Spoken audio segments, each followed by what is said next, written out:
اعوذ باللہ من الشیطان الرجیم بسم اللہ الرحمن الرحیم۔ سورہ الاعراف آیت نمبر 181۔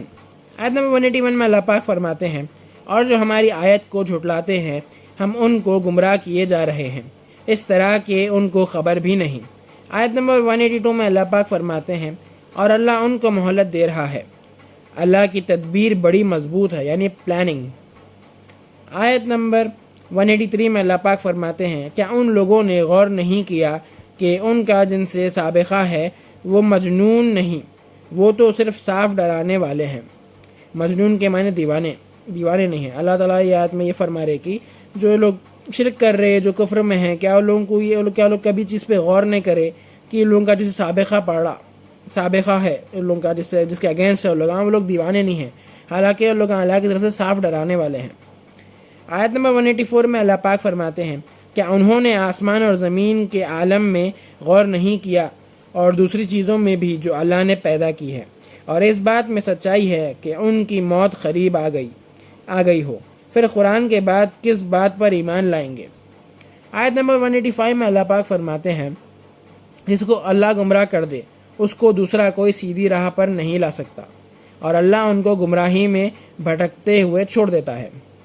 آیت نمبر 186 میں اللہ پاک فرماتے ہیں، یہ آپ سے قیامت کے بارے میں پوچھتے ہیں کہ یہ کب آئے گی، آپ فرما دیجئے اے نبی صلی اللہ علیہ وآلہ وسلم کہ اس کا علم تو میرے رب کو ہی ہے، اس کو اس کے وقت پر اللہ کے سوا کوئی ظاہر نہیں کرے گا۔ وہ آسمان اور زمین کا ایک بڑا حادثہ ہوگا، وہ تم پر اچانک آ پڑے گی۔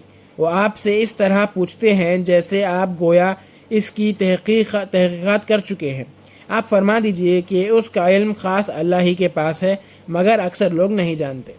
وہ ٹائم پہ لوگ زیادہ کر کے آخر سے یہ پوچھتے کہ قیامت کب آئیں گی بول کے۔ آیت نمبر 187 میں اللہ پاک فرماتے ہیں، آپ فرما دیجئے کہ خود اپنی ہی ذات کے لیے کسی نفع کا اختیار نہیں رکھتا اور نہ کسی نقصان کا، مگر اتنا ہی کہ جتنا اللہ ہی نے چاہا ہو، اور اگر میں غیب کی بات جانتا ہوتا تو میں بہت سا منافع حاصل کر لیتا اور مجھے کوئی تکلیف بھی نہ ہوتی۔ میں تو صرف ڈرانے والا ہوں ان لوگوں کو جو اللہ پر ایمان رکھتے ہیں، کہ برے کام سے لوگوں کو ڈراتے کہ برے کام کرنے کا انجام کیا ہوگا بلکہ۔ آیت نمبر 188 میں اللہ پاک فرماتے ہیں، وہ اللہ ایسا ہے جس نے تم کو ایک جان سے پیدا کیا اور اسی سے اس کا جوڑا بنایا تاکہ وہ اس جوڑے سے سکون حاصل کر سکے۔ جب میاں نے بیوی سے غربت کی تو اس کا حمل رہ گیا ہلکا سا، وہ اس کے لیے ہوئے پھرتی رہی، پھر وہ جب بوجھل یعنی وزن ہو گیا تو دونوں نے اللہ سے دعا کی جو ان کا مالک ہے، اگر آپ نے ہم کو اولاد دی تو ہم شکر گزاری کریں گے۔ آیت نمبر 189 میں اللہ پاک فرماتے ہیں، سو جب اللہ نے ان دونوں کو اولاد دے دی تو وہ اللہ کی دی ہوئی چیز میں اللہ کے شریک قرار دینے لگے، سو اللہ پاک ہے ان کے شرک سے۔ جب اولاد کے لیے دعا کرے لگا، جب اللہ تعالیٰ ان لوگوں کو اولاد عطا کر دیے تو وہ لوگ جو سو شرک کرنے لگے، اپنی اولاد کو جو حد سے زیادہ چاہنے لگے وہ لوگ۔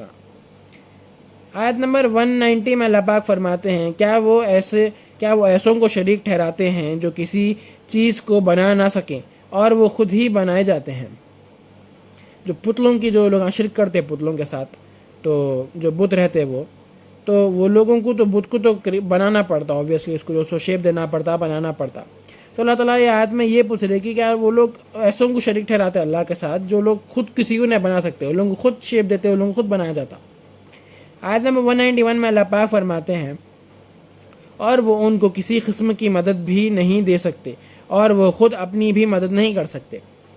آیت نمبر 192 میں اللہ پاک فرماتے ہیں، اور اگر تم ان کو ہدایت کی طرف بلاؤ تو تمہاری پیروی نہ کریں گے، تمہارے لیے دونوں باتیں برابر ہے، تم ان کو بلاؤ یا نہ بلاؤ۔ آیت نمبر 193 میں اللہ پاک فرماتے ہیں، واقع تم اللہ کو چھوڑ کر جن کی عبادت کرتے ہو وہ بھی تم جیسے بندے ہیں، سو تم ان کو پکارو، پھر ان کو یہ چاہیے کہ وہ تمہاری پکار کا جواب دے اگر تم سچے ہو۔ آیت نمبر 194 میں اللہ پاک فرماتے ہیں کیا ان کے پاؤں ہیں جن سے وہ ہلتے ہیں، کیا ان کے ہاتھ ہے جس سے وہ چیز پکڑتے ہیں، یا ان کی آنکھیں ہیں جن سے وہ دیکھ سکتے ہیں، یا ان کے کان ہیں جس سے وہ سن سکتے ہیں۔ آپ کہہ دیجئے نبی صلی اللہ علیہ وآلہ وسلم کہ تم اپنے بتوں کو بلاؤ، پھر مجھے مارنے کو کہو اور مجھ کو مہلت مت دو۔ آیت نمبر 195 میں اللہ پاک فرماتے ہیں یقیناً میرا مددگار اللہ ہی ہے جس نے یہ کتاب نازل کی ہے اور وہ نیک بندوں کی مدد کیا کرتا ہے۔ آیت نمبر 196 میں اللہ پاک فرماتے ہیں اور تم اللہ کو چھوڑ کر جس کی عبادت کرتے ہو وہ تو تمہاری کوئی مدد نہیں کر سکتا اور نہ ہی وہ اپنی مدد کر سکتا ہے۔ آیت نمبر 197 میں اللہ پاک فرماتے ہیں اور اگر تم ان کو کوئی بات بتانے کے لیے پکارو تو اس کا نہ سننے اور تو وہ لوگ نہ اس کو سن سکتے اور ان کو آپ دیکھتے ہیں اور وہ کچھ بھی نہیں دیکھتے۔ تم ان کو پکارو کچھ بولنے کا حاصل تو وہ لوگ سن بھی نہ سکتے، نہ وہ لوگ سن سکتے، نہ تم ان کو دیکھ سکتے، نہ وہ لوگ تم کو دیکھ سکتے۔ آیت نمبر 198 میں اللہ پاک فرماتے ہیں سرسری برتاؤ کو قبول کر لیا کرو اور اچھی بات کے لیے کہتے رہو اور جاہلوں سے دور ہٹ کے رہا کرو۔ آیت نمبر 199 میں اللہ پاک فرماتے ہیں اور اگر آپ کو شیطان کی طرف سے کوئی وسوسہ آئے تو اللہ کی پناہ مانگ لیا کرو، وہ خوب سننے والا اور جاننے والا ہے۔ آیت نمبر 200 میں اللہ پاک فرماتے ہیں جو اللہ سے ڈرتے ہیں جب ان کو شیطان کی طرف سے کوئی خطرہ ہوتا ہے وہ اللہ کی یاد میں لگ جاتے ہیں سو ان کی آنکھیں کھل جاتی ہے۔ آیت نمبر 201 میں اللہ پاک فرماتے ہیں اور جو شیطان کے تابع ہیں یعنی فالوورز ہیں وہ ان کو گمراہی میں کھینچے چلے جاتے ہیں، وہ باز نہیں آتے۔ آیت نمبر 202 میں اللہ پاک فرماتے ہیں اور جب آپ ان کے سامنے کوئی معجزہ نہیں دکھاتے تو وہ کہتے ہیں آپ معجزہ کیوں نہیں دکھاتے؟ آپ کہہ دیجئے میں تو اس کا اتباع کرتا ہوں جو مجھے وحی کی جاتی ہے، میں وہی کرتا ہوں جس کی مجھے وحی کی جاتی ہے میرے رب کی طرف سے۔ یہ بہت سی دلیلیں ہیں تمہارے رب کی طرف سے اور ہدایت اور رحمت کی باتیں ہیں ان کے لیے جو یقین کرتے ہیں۔ آیت نمبر 203 میں اللہ پاک فرماتے ہیں اور جب قرآن پڑھا جایا کرے تو کان لگا کر سنا کرو اور خاموش رہا کرو تاکہ تم پر رحمتیں کی جائے۔ آیت نمبر 204 میں اللہ پاک فرماتے ہیں اور اپنے رب کو یاد کیا کرو اپنے دل میں عاجزی سے ڈرتے ہوئے، زور کی آواز کے بجائے کم آواز سے، صبح و شام اور غافلوں میں نہ رہنا۔ اللہ کو یاد کیا کرتے رہو، اللہ کو صبح شام جو ہے سو یاد کرتے رہو، ڈرتے رہو اللہ سے، اپنا دل عاجزی میں لاؤ اور غافل نہیں ہونا، صبح شام ذکر کرتے رہنا اور غافلوں میں سے نہ ہو جانا۔